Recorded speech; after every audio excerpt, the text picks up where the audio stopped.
तर परभणीत महादेव जानकरांकडून मोठ्या प्रमाणात पैशांचं वाटप होतोय। महाविकास आघाडीचे परभणीचे उमेदवार संजय जाधव यांनी हा आरोप केलाय।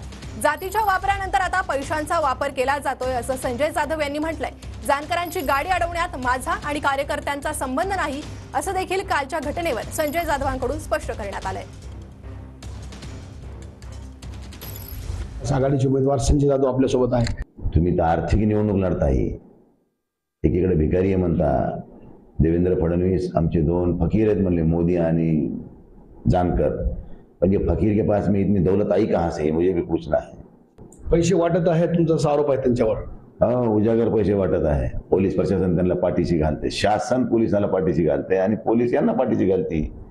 म्हणजे महादेव जानकरांकडून लक्ष्मी अस्त्राचा वापर करण्यात येतो परभणी लोकसभेत। महादेव जानकरांकडून मोठ्या प्रमाणात लक्ष्मी अस्त्राचा वापर होतो, मोठ्या प्रमाणात।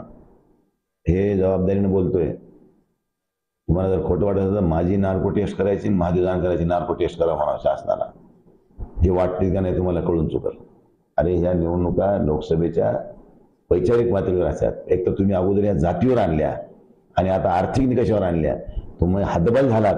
तुम्हाला इथं कळून चुकलंय की इथं संजय जाधव जिंकणार आहे, आता आपल्याला काही पर्याय नाही।